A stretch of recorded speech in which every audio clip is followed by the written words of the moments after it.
قرآن هغه عظیم نعمت دی چې په محشر کې به ټول خلق پریشانی، هر سړی به نفسی نفسی وي، او د محمد علیه السلام امتی چې د قرآن سره تعلق دی دی به د ځان نه د انبیا علیهم السلام د پاره ګوی ورکوي.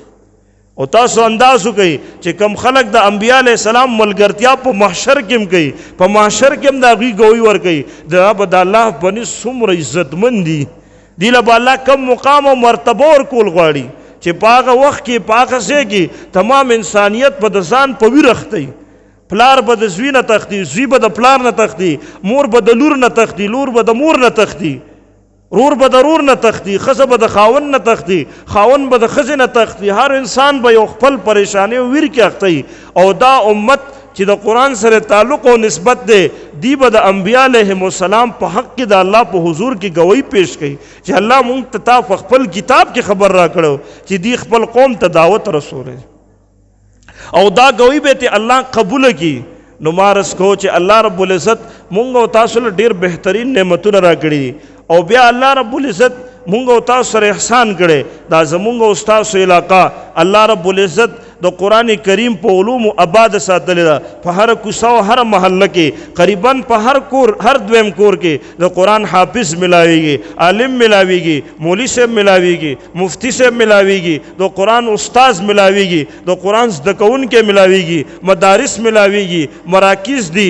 دا د الله رب العزت یو عظیم احسان دی چې الله رب العزت مونږ او تاسو سره کړی دی. دا نورو قومونو سره هم کړو، هغه بلخ بخارا سره، هغه بلخ بخارا باندې په دغه خاورو ځمکه باندې الله ډیر عظیم نعمت کړو. په هغه دور کې د حسن بصري رحم الله په دور کې 3,000 طلبا به د هغې په درسګاه کې موجودو، د امام بخاري په مدرسه کې به دومره زر طالبانو خو به په یو وخت د سبیل نه چارندامونه کول، هغه داسې مدارس موجودو، په زرګونو طلباو، لوی لوی محدثین مو، لوی لوی فقها مو، لوی لوی مفسرین موجودو، لوی لوی اولیاء الله موجودو.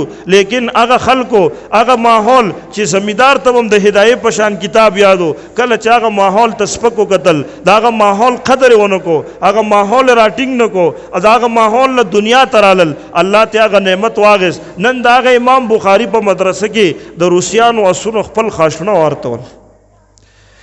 دا نعمت الله رب العزت ډیر وګرځو، هندوستان ته ورکو، پاکستان ته ورکو. زمونږ استاد محترم مولانا تجمل شاه قانی صاحب دامت برکاتهم العالیه هغې فرمایل مونږ وروسته تشکیل شو، وروسته لاړو په ګشت کې روانو، یو بوډۍ راښکاره شوله، ډېره مشره زنانه وه. مونږ ته یې آواز وکړو بچیه تاسو سره د قرآن نسخه شته؟ وی دا هغه زمانه وه چې په روس باندې د قرآن په پرنټ باندې پابندي وه، قرآن به نه چاپ کېدو، د قرآن نسخه به چا روس ته نه شوه وړی. دا هغوی یو سازش وکړو چې د روس نه قرآن لري کو، لیکن قرآن یو زبردست معجزه وه.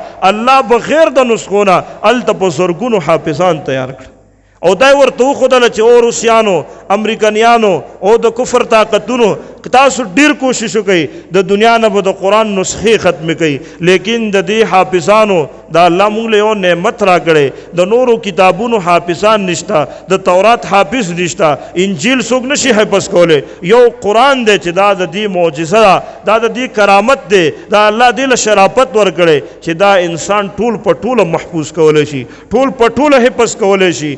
دا مونږ ته الله ښودل، هغې روسیانو ته الله وښودله، دغې باطل پرستو ته وښودله چې تاسو خو د قرآن نسخې د روس نه ختم کړې، لیکن د ما د دې بندګانو د سینې نه به قرآن څنګه ختموي؟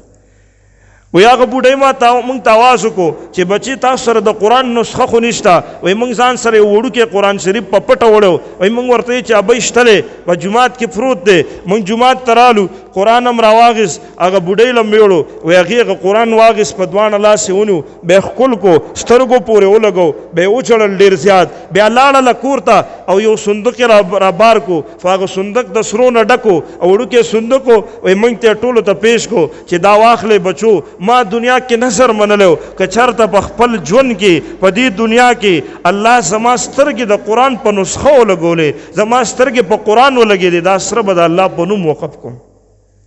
وی زه هلته یو یونیورسټۍ کالج ته ورلم، ما یو پروفیسر سره خبره وکړه چې دا هلکان رالیږه چې موږ ورته مونځونه ښایو، کلمې ورته ښایو. وی هغه ډېر سوړه سویلی وکړو. بیا وی چې کاش مولوي صاحب موږ له داسې خلک په دې ارمان به مړه شو چې داسې خلک پیدا شي چې زموږ بچو ته مونځونه او کلمې وښیي.